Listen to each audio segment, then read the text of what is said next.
Thank you, everybody, and welcome. We're very excited to be having this book launch here today.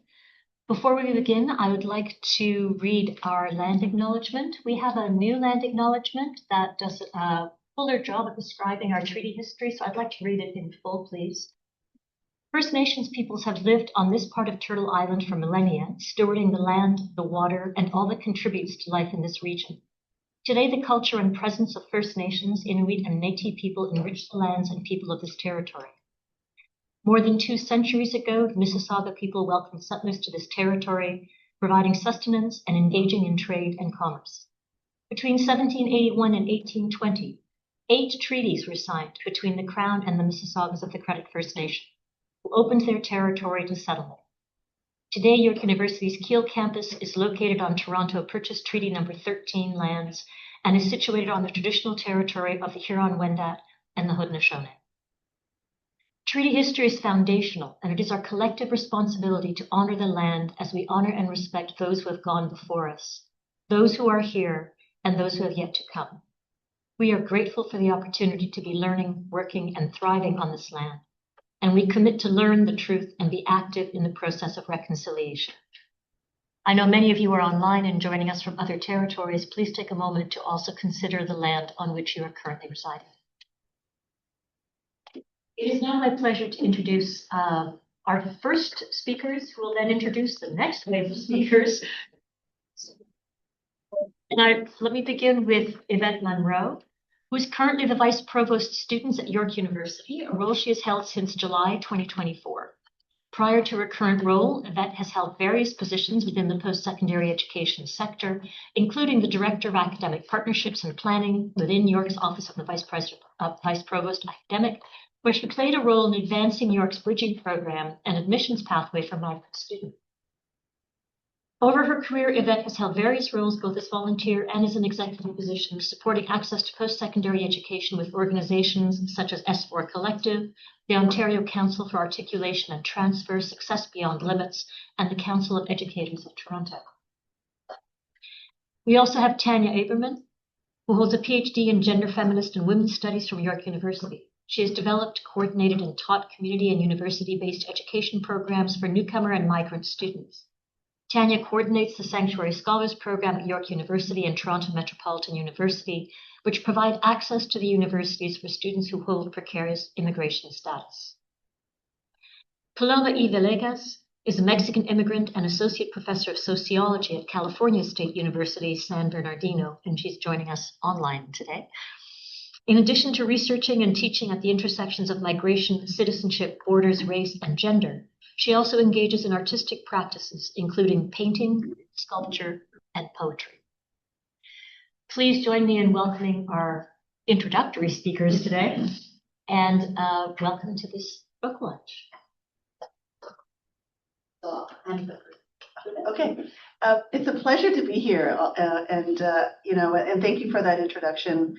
The remarks I'm giving are a bit more informal, and I'm situating this obviously as somebody who is a university administrator and also works with student affairs, so I'll provide it from that perspective. And so, in reflecting upon the work that York has done, and more importantly, reflecting on and celebrating the launch of this book, I'm really, I think, moved and touched when I was reading about the concept of accompanamiento. This idea of working alongside and witnessing and supporting, and it comes from a lineage and a history of Latin American liberation and social justice work. And so when I think about it, I'll tell a little bit of a quick story of how this project came about at York. And to me, it's important because when I think about the work as a university administrator, as somebody in student affairs, and York's mission, which is really embedded historically in access, and for me needs to be something more than a performative act or something that was our history. It needs to be a continuous act that needs attending. The little story of how this came to be, I think, is really exemplary of that. So, as somebody who, lives in the city and who had been, working at York, who had a role at York around access and academic planning, I had the privilege of being in an office in which I could understand the inner workings of the university from a registraral and planning perspective. But I also had, in relation to my role, some responsibilities, including community engagement and thinking about the university's relationship with community. And so that kind of, I think in some ways that the congruence of that, and the fact that I'm a citizen in a city and happen to be living literally around the corner from FCJ Refugee Center. So very familiar with the lived experience of my neighbors, including migrant individuals, the work of FCJ. And so to me, that was a very interesting experience. It actually came about, it was a snow day. I was telling Brian, my colleague, this the other day. It was actually a snow day when we had snow days where you didn't have to work. Now when you have snow days, you just, hop on your meetings kind of thing. It was a snow day, and I had done a little bit of research around students, who at that time we called with precarious immigration status, but essentially migrant students, and knew obviously that Canada had really done nothing around that, and there were many, many challenges. And so I happened to go on a snow day to the No Frills and bumped into one of the folks, Francesco was his name, who worked at FCJ Refugee Center, and we kind of sparked up a conversation on that. And that is how, in fact, I learned that at FCJ Refugee Center, there actually had been a group of youth who had been meeting on a regular basis, and essentially, I think, kind of governing and leading their own self-study. There were professors who came and gave talks. They were kind of, continuing their own learning, but without recognition for credit, or really in some ways not amounting to a credential that recognized the work that they were putting in. And so we sparked a conversation around that. And initially, I think the request that FCJ had of me was, could I identify more professors to maybe come and speak? And I was like, no, I'm not up for that. I'm not up for kind of just creating a shadow experience where people continue to live in a margin and doing the work. And in many ways, I think the privilege of those of us in more powerful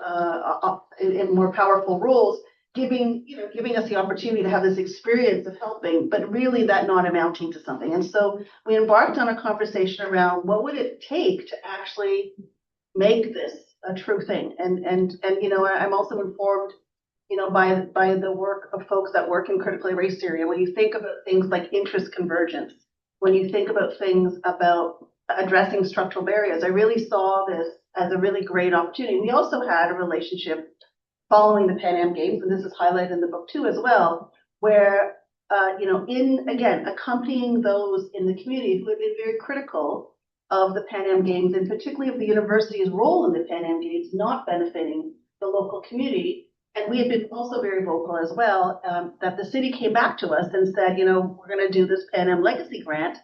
And at the time, they really wanted us to think about working with the community to create maybe a youth art hub, which in itself is actually a great idea.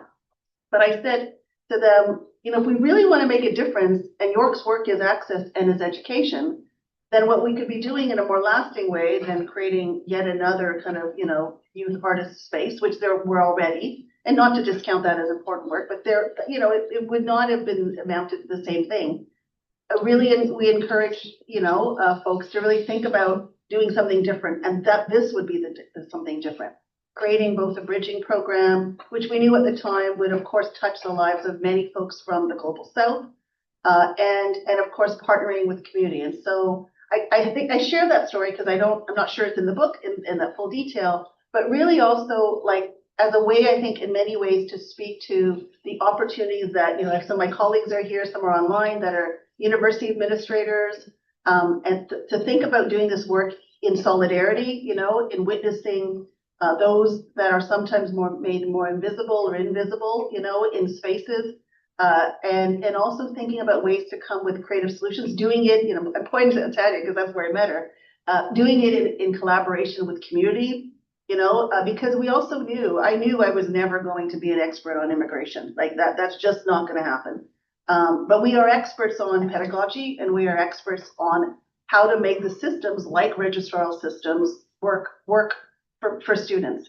That said, it's still an ongoing work in progress, as the book also highlights. There's many, many things that still trouble me that we haven't been able to address that are structural and that still continue to reinforce exclusion for groups, and particularly migrant students, tackling co-op, or work placements, for folks, the challenges around community safety, and a sense of, still not being fully belonging or welcoming, the financial challenges, that face particularly migrant students, regardless of where they are in that journey. So that work is ongoing, and I name that because I know it's a particularly hard time to do that work now.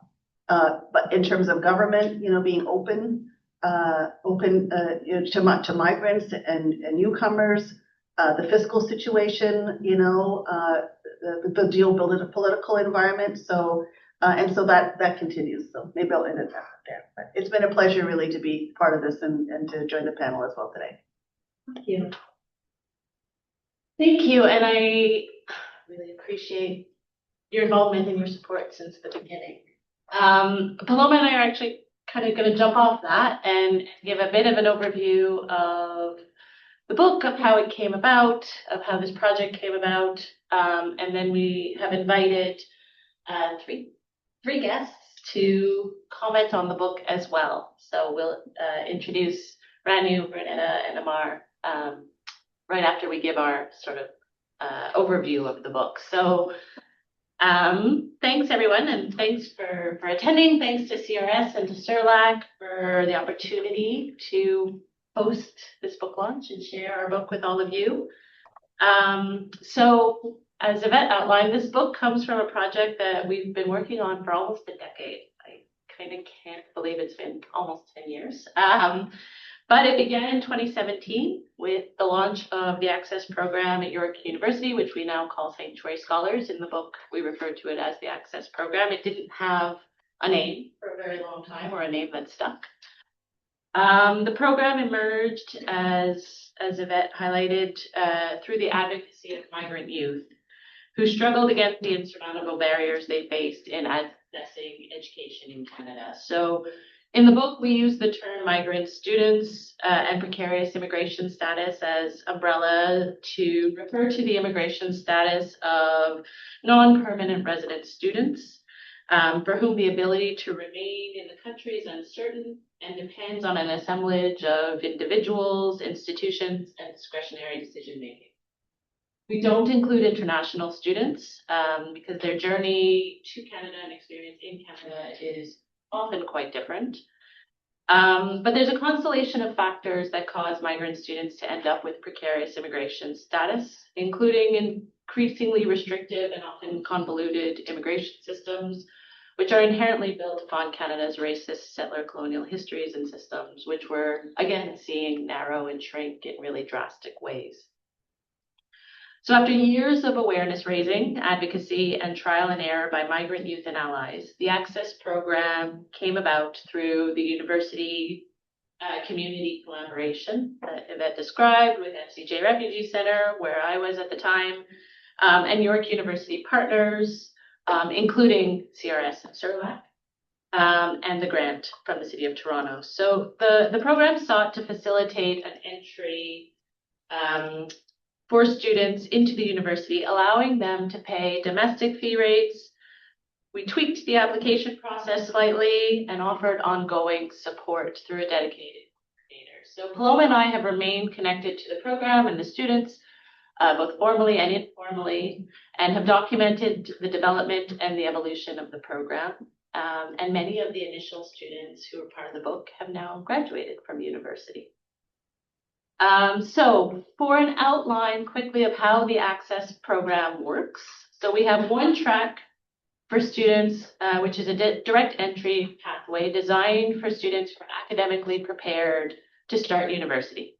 So these students might have graduated high school in Canada and completed the necessary academic prerequisites for university, or they had transcripts from studies in other countries that would be accepted through regular admissions processes. So we developed a process to allow these students to apply directly as their citizen and permanent resident peers would through the same application forms. All direct entry students were evaluated by the admissions office like any other applicant without any additional consideration for their immigration status. Now, the second track, which was a bridging course, was designed originally was designed and originally taught by me, and later has been taught by Tanya. So Tanya has continued to teach it since 2018. It was developed for students who had their education interrupted. That is, either students who completed high school in Canada or abroad, but were unable to continue their education for some time because of their immigration status, or students who would otherwise not be university ready, or students who needed confidence building before starting a degree. The bridging course, which is housed in the sociology department at York, was designed as a one-semester non-credit course, which was free for participating students. The course was titled Critical Theories of Migration and Uprootedness, and it had two objectives. First, it sought to have students learn about critical migration studies, Canadian immigration history, and current immigration debates. And second, it aimed to work as a bridge, helping students navigate the university and building academic skills for students. For the book, we have used several sources of data. The first and the primary one are interviews with 11 bridging course students in the first two cohorts that occurred in 2017. And just as an aside, we wanted to mention that the first two cohorts of students, which include the participants for this research, occurred before the direct entry route that we just mentioned was officially launched. And so a lot of the students took the opportunity to participate in the bridging course, even if they were ready to transition into university already without the bridging course. In addition to the interviews, we also, participants allowed us permission to use anonymized course assignments, as including some of the reading reflections and some larger assignments. And then for the other data, we also used our own reflections in developing and implementing the course throughout the years, as well as some media sources and policy documents to contextualize access options and forms of exclusion for migrant students. And so the book's theoretical framework engages with and builds on two key concepts: bordering and countering. Bordering refers to the ways that borders extend beyond and within the geographic delineation of nation states. These bordering practices, as opposed to discrete places or events, affect migrant students seeking access to higher education everywhere, including Canada. In Ontario, K-12 schooling is guaranteed for most migrants, but higher education is not. And so this produces a border when migrant students graduate from high school. It also prevents adult migrants from continuing or initiating higher education in Canada. And therefore, the book argues that higher education institutions are bordered spaces that have explicitly excluded migrant students. But despite this, migrant students counter bordering practices. So borrowing from migration, education, and critical race theory, countering describes how migrant students resist borders and disrupt negative understandings of migrants more broadly. We center migrant students' resourcefulness in seeking out avenues for access by employing the concepts of counter storytelling and counter spaces. Counter stories are narratives that migrant students produce to counteract categorizations due to status, race, and other forms of interlocking oppression. They often occur in counter spaces, which produce a sense of community and shared resistance, what undocumented critical theory scholars referred to as acompañamiento, which Yvette mentioned earlier, and which students, some of my students who have joined will be familiar with as well. Acompañamiento is a Spanish term whose closest translation is accompaniment. From liberation theology, it refers to walking alongside and supporting the work of those who face exploitation and exclusion. The book, therefore, examines how, before the Access Program and the Bridging course, many migrant students experienced the border around higher education as an individual reality, one that was generally not discussed with others for fear that further questions about immigration status would put them at risk. The course, as a physical space, allowed students to interact in a room filled with other students in similar situations. This produced a counter space where students could disrupt the alienation of keeping their status and the borders they were experiencing a secret. The physical space of the classroom at York University was pivotal for this counter space. In fact, in subsequent courses versions of the course during COVID, Tanya mentioned how the virtual space felt very different to the physical counter space. Students had the opportunity to identify and quote unquote pass as students at York every week as they walked to class and entered the classroom. And they weren't identified as migrants or necessarily as migrants. Once in the classroom, they discussed feeling a sense of belonging and community, recognizing that there were others in similar circumstances. This encouraged students to engage in modes of resistance that countered the forms of exclusion and illegalization that they saw around them. So here's a look at the table of contents and just a short description of each of the chapters. So chapter 1 provides context about the Access Program and the Bridging course. In the chapter, we highlight the considerations that were explored and processes that were changed to admit migrant students to York University. We also discuss the development of the Bridging course and the pedagogical choices that we made to build the counter space and support students' full participation, as well as encourage the creation of Counterstories. In chapter 2, we examine the ways that migrant students narrate their stories and how they learn when and how to do so. We discuss the politics of crafting what one participant called cover stories, or this idea of the undocumented 101, and how students operationalize their stories in different contexts, including the Bridging classroom. Chapter 3 highlights the experiences of migrant students within the Bridging classroom. As mentioned before, students express feeling a sense of acompañamiento, this sense of community that was created through their collective lack of secure immigration status, but also through the sharing of resources and stories and experiences. Chapter 4 finally draws on participants' reading reflections to examine their students' engagement with and articulations of Canada's settler colonial, multicultural, and nation-building narratives and their responses to policymaking and practice. So through assignments and class discussions, students produced counter stories that not only challenged the role and discourse of the state, but reframed migrant experiences to center individual agency and draw systemic connections. We conclude the book by drawing on abolitionist understandings of sanctuary to conceptualize the university as a space that works to topple the borders that permeate higher education, whether those borders be physical, discursive, or psychological, and provide a collective sense of safety for all community members. While the Access Program seeks to ensure students are as safe as possible at the university, participants acknowledge that despite the program, they sometimes felt unsafe because of their precarious immigration status.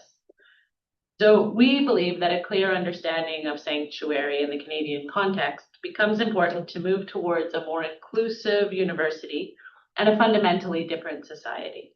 An abolitionist approach to sanctuary mitigates the harms of the exclusionary immigration system in the short term, while working to dismantle those systems in the long term. So in the short term, like the Access Program, sanctuary universities can disrupt the temporal limbo imposed by the enforced waiting of immigration bureaucracy.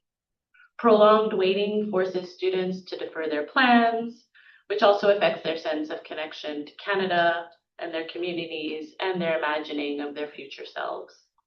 The time that migrants are forced to wait for an opportunity to apply for immigration status and/or wait for decisions from immigration officials can instead be future-facing, challenging assumptions of passivity and powerlessness.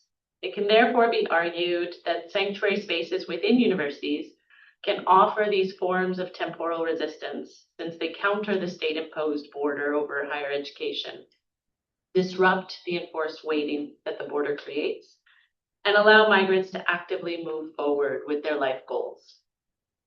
Another approach to sanctuary is the rejection of state categories, centering precarious status broadly rather than prioritizing state-defined hierarchies of deservingness. By using the concept of precarious immigration status to include students with different immigration statuses within the Access program, we are rejecting the state's definition and categorization of migrants, and extensionally their undeservingness to access higher education. The broader work of abolitionist sanctuary is necessarily slow and incremental, and the university community is diverse and often transient. But we genuinely believe that more universities can and should take up the call to tackle the borders that surround them and work for a better society. So following York's lead, TMU launched a parallel program in 2023, and we know that other universities could potentially do that as well. So on the last slide, which Paloma is about to pull up, you have a QR code which gives you a discount on the book for anyone who is interested in purchasing it. So we will leave that up on the screen. But we're now going to invite our three guests to comment on the book. So I will quickly read your bios. Before you do that, I'm actually going to leave it up for just like a minute, and then I'll put it in the chat just so that folks on Zoom can actually see the bigger the room more on the Zoom. Yeah. Thank you, Paul. Thank you. Okay, so thank you to our guests who've agreed to read and comment on the book. We have Ranu Basu, who's professor in the Faculty of Environment and Urban Change and research faculty in the Center for Refugee Studies at York University. Her research and teaching interests relate to the geographies of marginality, diversity, and social justice in cities, power, space, and activism, anti-imperialism and anti-colonial geographies, geographies of forced migration, critical geographies of education, and spatial methodologies, including Phronesis and critical GIS. Her most recent project entitled Subalterity, Education, and Welfare Cities traces the geopolitics of forced displacement, questions of peace, and everyday struggles of resistance expressed through school-community relations in Havana, Toronto, and Kolkata. As part of this project, a working group of the Geopolitics of Education for Peace explores international examples around the world related to questions of education, practice, and peace. We have Amar Bhatia, who is associate professor at the Osgoode Hall Law School at York University, where he taught since 2014. Professor Bhatia obtained his doctorate in law from the University of Toronto, and his research focuses on the relationship between migration and indigeneity under Canadian immigration law, Aboriginal law, treaty relations, and Indigenous legal traditions. In addition to his research, Professor Bhatia has also been active at Osgoode by co-editing the Journal of Law Social Policy, serving on the admissions committee, sitting on the board of directors for Parkdale Community Legal Services, and being a member of the Third World Approaches to International Law Review's editorial collective. He has taught a variety of courses at Osgoode, including property law, refugee law, globalization and the law, focused on migrant work, co-directing the intensive program in Indigenous lands, resources, and government, and co-directing the intensive program in poverty law at Parkdale Community Legal Services. And finally, we have Vernetta Avril, who is a former sanctuary scholar and holds a Master's of Education degree and a graduate diploma in post-secondary education, community, culture, and policy. She also holds an honors bilingual BA in psychology, cognitive neuropsychology stream from Glendon College, a Bachelor of Education from York University, and certificates in counseling, community mental health, and crisis intervention and prevention. Vernetta works as an educator at the high school and post-secondary levels. Additionally, due to her focus on increasing equitable access to education for sanctuary scholars, Vernetta works with the Sanctuaries Student Solidarity and Support Collective, S4. Her research focuses on exploring barriers such as immigration policies, educational limits, and financial challenges that sanctuary scholars face in accessing post-secondary education while examining their campus experiences to identify strategies for a more inclusive and supportive environment. In her spare time, Vernetta enjoys whatever spare time she has. So much. Vernetta enjoys reading and being in nature. She also enjoys teaching, meeting students from all over the world, and learning with and from them. So I'll pass it over to Ranu first. Wonderful. Thank you so much again for this invitation and the real privilege to participate in this book panel. And congratulations once again to Paloma and Tanya for this wonderful book. It's such a privilege to be in this company, and there's so many varied perspectives on how this book, the discussions of this book might take. But I'm coming at it as a social political geographer, and hopefully my comments, I'm going to sort of lay out a little longer contextual sort of geopolitical background to understand why the question of students, particularly migrants with precarious identities are very, very important for us to keep in mind. And why, as Paloma and others have mentioned, why it's important to, and through the book, why it's important to think of this particular group with precarious status in a very particular, unique way. So I'm going to start off with a discussion of the geopolitical context that we're in. So we're living in unprecedented times of conflict. The current geopolitical crisis, more than a decade after the global financial crisis, further aggravated by the global pandemic, was compounded by a number of forces that forged together to create severe structural imbalances.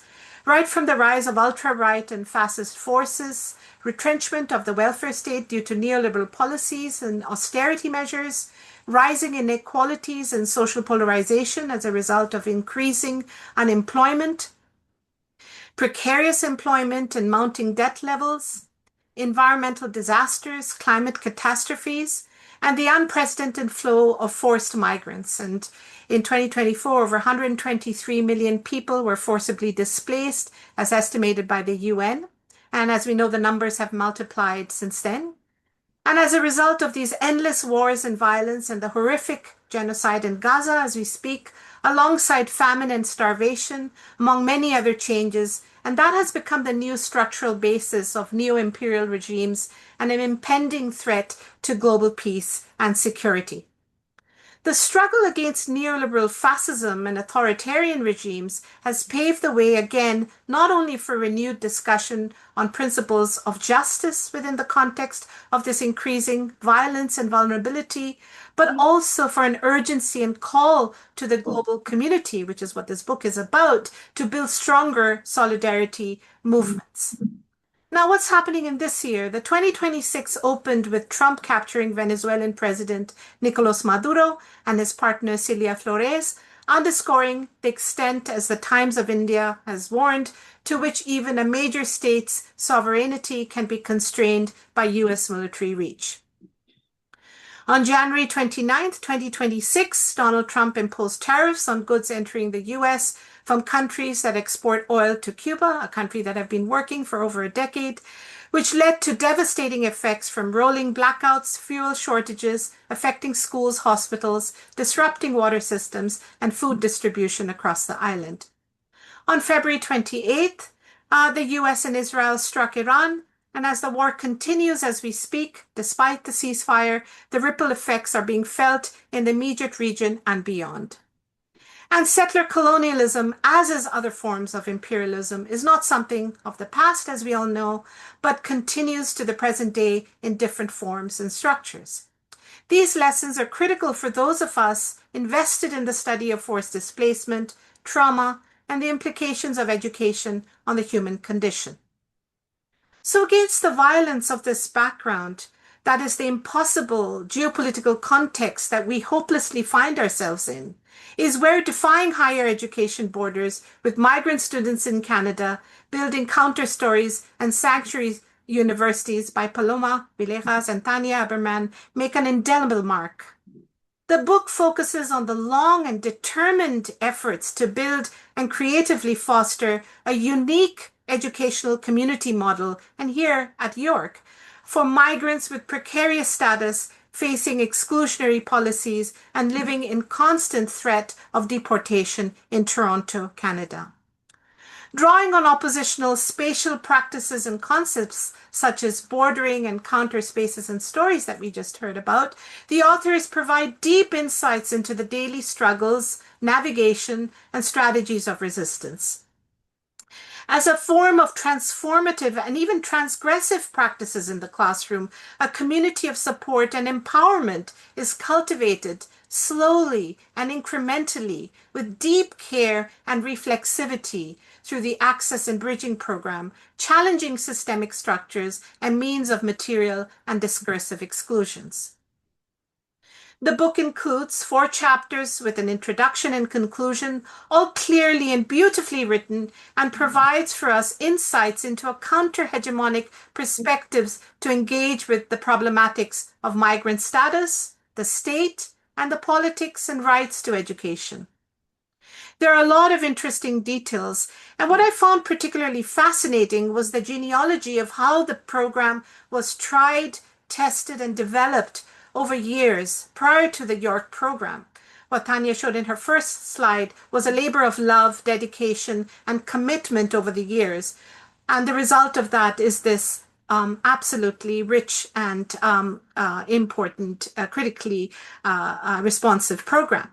So the critical philosophy and the actual practice as it unfolded of acompañamiento, the voices of students and their insights and reflections, the governmentality of the actual workings of the Canadian immigration policy, University of Sanctuary, are amongst other discussions. There are many ideas and stories to share, and I would encourage you to read the book, but I would like to engage with 4 critical themes that I found intellectually and politically compelling. And let me end with these 4 themes. First is developing freedom as place for precarious status migrants. Now, freedom is a place, freedom as place, as Ruthie Wilson Gilmore, a radical abolitionist feminist geographer, reminds us, is to see differently, to forge imaginaries and representations that have the potential for collective appropriation and use. In the case of migrants with precarious status, the freedom as place is critical in the production of counterspaces to challenge these structural barriers. Undocumented migrants experience subalternity through their alienation from society based on status and the problematic discourses by corporate media, leading to false narratives and further stigmatization. This precarious immigration status leads to a constant threat of deportation and exclusion. Along with the stigmatization and criminalization, there are delays and time lost in accessing basic needs such as education and health. Precarious status migrants who are sharing some common challenges, those sharing some common challenges faced by international students or refugee granted status are in a position of greatest vulnerability. Thus, the concept and the right to freedom is expressed as place through the bridging program. The second, neoliberal governmentality and disciplinary structures.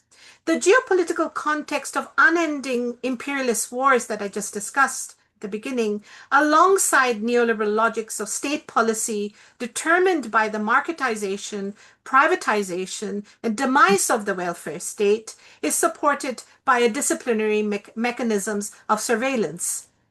The fear of deportation, as they note, is embodied in the experience and rhythms of their daily lives. The authors illustrate this disciplinary lineage by uncovering the complementary linkages of York security forces with Toronto Police and Canadian Border Services. As Gilmore notes, by centering an abolitionist framework, the nexus between racialization, criminalization, class, and state building highlights the carceral geographies. The third point, the spatial dialectics of university as sanctuary that we ended our discussion, as the last bastion of change and meaningful structural transformation, does the university play a role as a public good or confined and restricted by neoliberal impediments? Is it patchwork or universal? Is its role of sanctuary in its explication and practice, is it reformist or radically transformative towards structural change? And as Tanya last mentioned, the rejection of state categories is an example of this. So is it limited by the neoliberal funding mechanism and resources allocation in its day-to-day operation? How are these big ideas and political cultures towards transformative education fostered? And the book ends with this kind of provocative sort of discussion of the University of Sanctuary, but thinking about sanctuary in this much more critical, transformative way, rather than a reformist way, but much more towards radical transformation, towards structural change. And they give examples towards that. And that's a very, very, one of the most important parts of leading us towards the next step. And finally, I'd like to end with the question, again, coming back to the geopolitics, is the question of internationalism, questions of solidarity, and a feminist ethics of care. And the Access and Bridging Program and the great care and the long time dedication of the authors, the concept and the practices of acompañamiento builds a solid foundation for a community and ethics of care and solidarity that can be taken beyond the classroom, as they argue, beyond the classroom as the foundational place to the university as a whole, as York University, or to the city, and to at different scales of internationalism and solidarity, and to build towards anti-war movements, environmental activism, and a right for education for all. So I'm going to end here, and hopefully those are some thoughts and reflections that have given me, that through reading the book, that has made me think much more, starting off with the geopolitics, but also ending towards a more radical transformation for how we imagine and want to practice our practice within the university. Thank you. Thank you so much, Ranu. Thank you for your thoughts. Really appreciate it. I'll pass it over to Amar. Thank you. Can you hear me okay online? Yeah, thank you for having me. I just want to do a mid-panel applause to the authors and I just want to say I would have read the book anyway, but thank you for the early access to the books to read it for this event.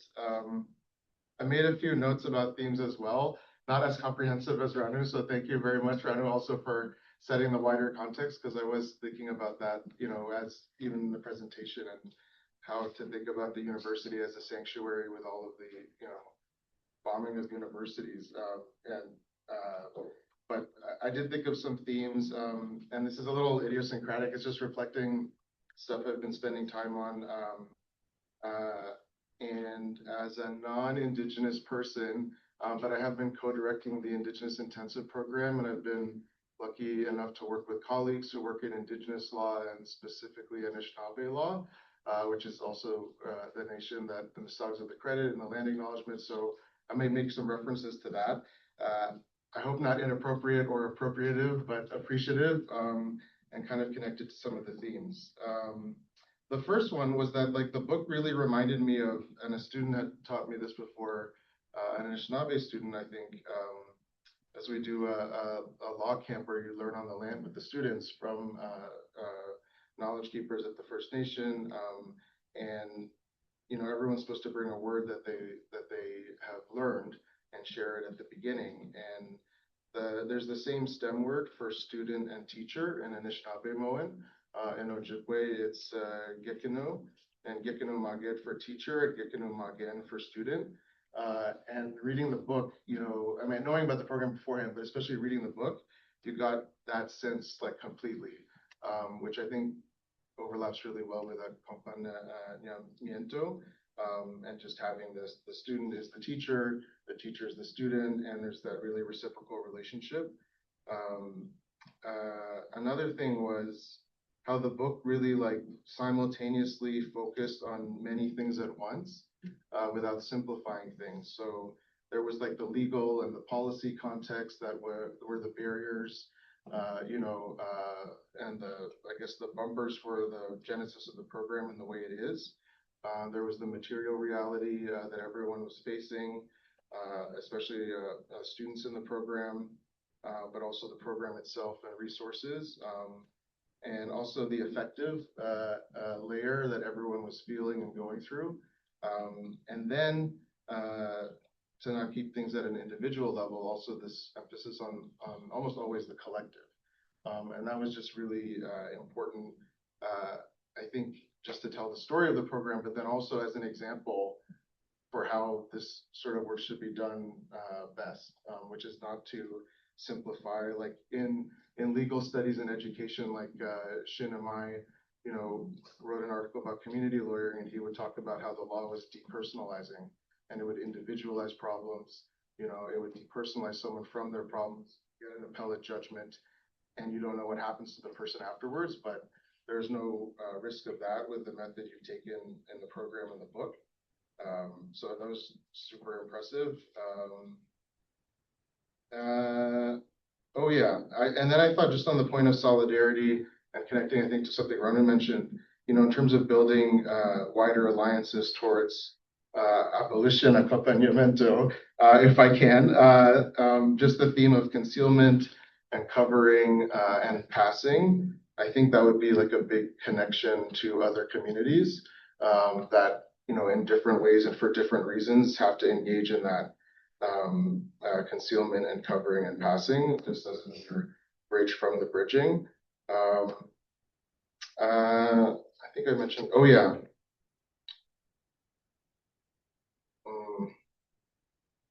I'm trying to stay somewhat unscattered here, but hopefully the people who can see my notes can see how hard that's going to be. They're super scattered. Oh yeah, maybe just a couple more things. Darlene Johnston's an Anishinaabe law scholar. I think she's retired now, but she used to teach at University of Toronto and then at UBC. And she wrote a report for the Ipperwash inquiry into the killing of Dudley George about the land, how knowledge sits in places, and specifically Anishinaabe worldviews. And she wrote about the story about the creation of Turtle Island. And part of that story that she's written there is about the different animal nations working together to create the land upon which we live. And there's a phrase in there that she says, people are here providing each other mutual support in a shared context of landlessness.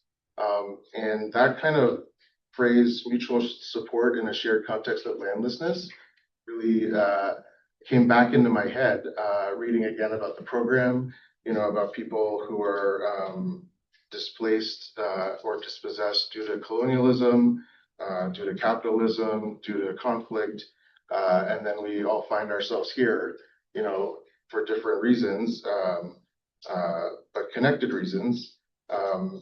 And so how then do we support each other in that shared context of landlessness? I mean, that's without even talking about climate change, but an additional layer of landlessness. And then I think that made me think of actually maybe a lot of this is Anishinaabe law. But anyway, Aaron Mills's work as Anishinaabe law scholar, and he talks about like Anishinaabe constitutionalism, and he says, one way to boil it down is that it's a system of gifts, needs, and mutual aid. And I was thinking, if you were trying to revise the immigration system in a settler colonial context, what would that look like?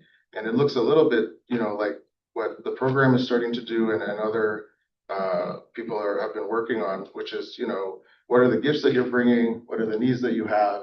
Where can we mutually aid each other? And that wouldn't be, you know, what IRPA looks like, or the most recent bill, you know, where people can just have huge categories of immigrants canceled and losing their status. It wouldn't be a human capital approach necessarily, because that erases, you know, to the point about a feminist ethics of care.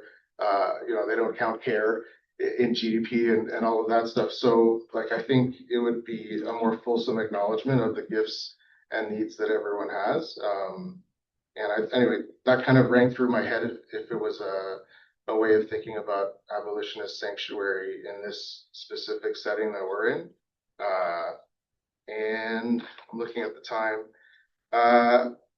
Yeah, and then I don't know, I kind of really wanted to end just with applauding, you know, Tanya, Paloma, Vernetta, just everyone who's like directly been involved in the program. Like, I was reading this critique recently of that Twale journal. I mentioned it's part of the scholarly movement. And then there was a book that was recently came out called Women in International Law. And there's a chapter in there by Jarpa Dawouni, who said part of it is that we need to feminize these types of scholarly movements. And she had the old African proverb, if you want to go fast, go alone. If you want to go far, go together. And again, that really struck home after reading this book. Like, and to Ranu's points, like how much you've it's been a long road for everyone to get into the program. You know, I remember like meetings, I think the first time I met Paloma was like more than 20 years ago, you know, at like a don't ask, don't tell thing. So I know you've been working on this a long time. So I feel like, you know, there's still far to go, but you've gone together really well, including as exemplified by the S4 collective. So I don't know, I'm going to end with a clap again.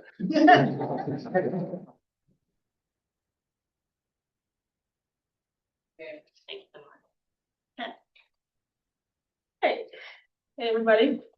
So thank you, Tanya and Paloma. I really appreciate this. When I was doing my thesis and I was doing my lit review, one of my frustrations was that a lot of the information I had to use was from the US context, and there was not much of the Canadian context.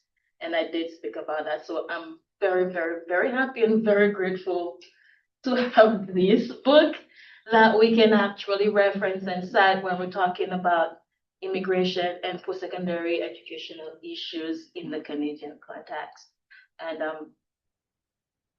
as a former sanctuary scholar, being through the program, I was there from when it started, way back when, and my experiences of it and how I think about it now.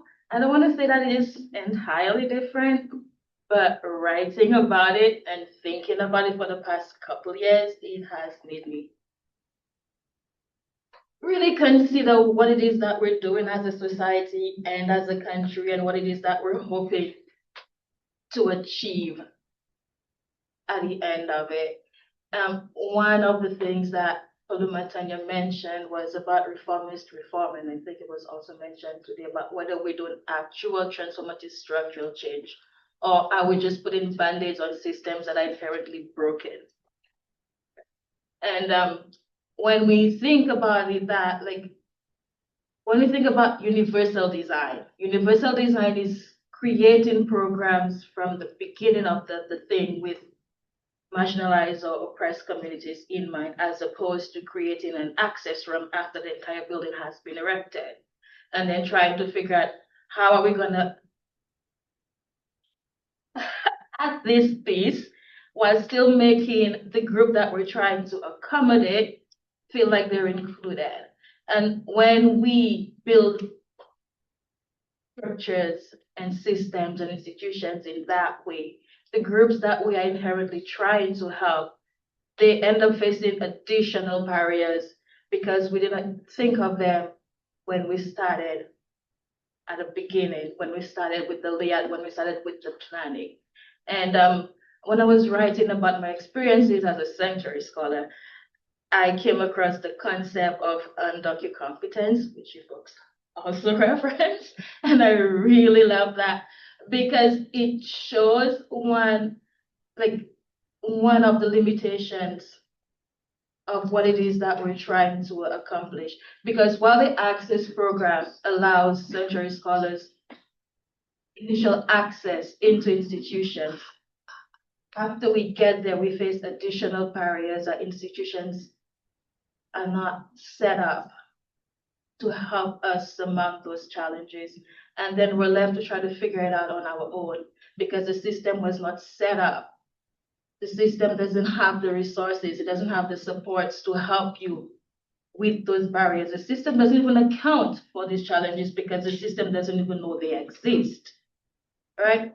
So when we're talking about universal design and when we're talking about ad hoc adages to things, the Sanctuary Scholars Program, the Access Program, it really brings up that, like, are we trying to structural change?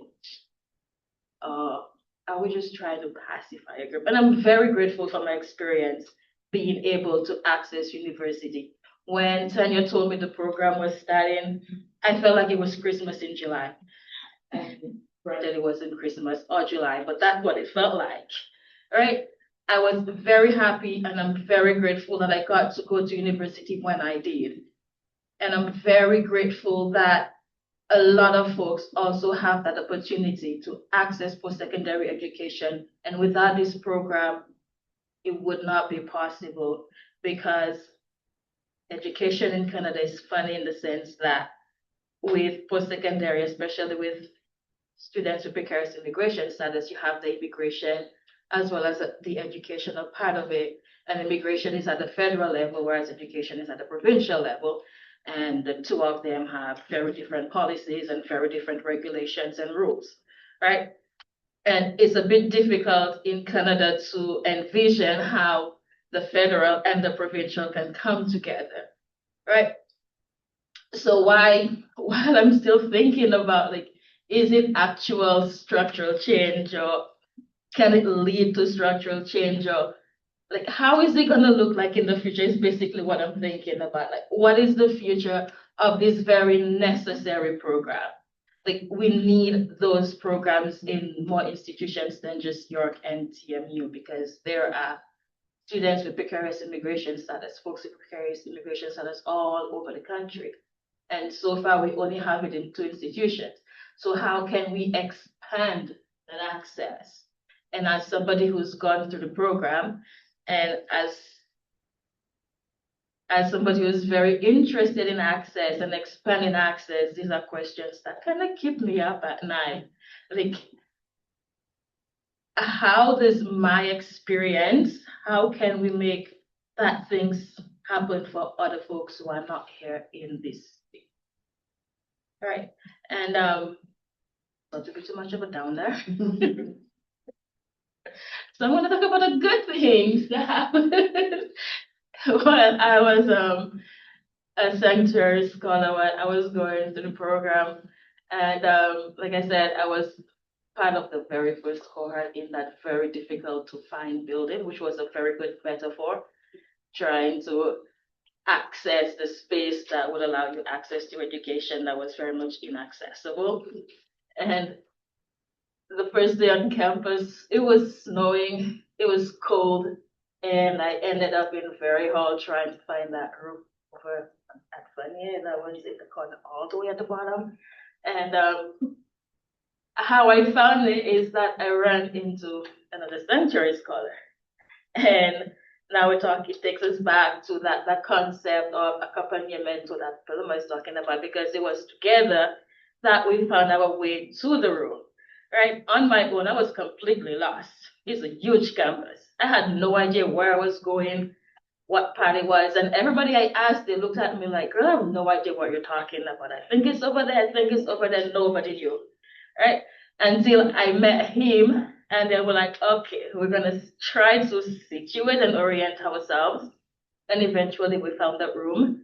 And we went through the program. And sadly, we did not keep in touch. And it was one of the sad things in the book is that even though we went through the program together and we were there every week and we had very good discussions and spirited discussions, at the end of it, that was the end of it. So one of the things Well, I said it was good on a positive note, right? Yeah. All right. Positive note, I promise. Positive. Like, while it was sad that we did not keep in touch, a lot of us went through the bridging program. I think while we were there, our goal was how can this be a stepping stone, a bridge, if you will, to the future, right? So the bridging program, it was not just like a course that you take. It was an actual bridge, like a physical bridge between that sense of permanent temporariness, that liminal life that you will live into an actual goal that you had in mind. And all right. And I would just thank you. And Paloma, I really appreciate it. And you folks really captured our experiences in this book. And I was expecting it to be great. And I was not disappointed. And I just want to say thank you. I read this in 2.5 days with my very busy schedule. I read it and I went to work with it, and I was reading it every spare minute that I had, to the point that my colleagues asked me, "Do you not have enough work to do? Why are you reading at work?" And I just could not put it down. I just read it, started, and I just wanted to see how it ended. And I'm very grateful and I'm very thankful that you folks took the time and to capture this program and our experiences, much care and commitment and fidelity. Thank you.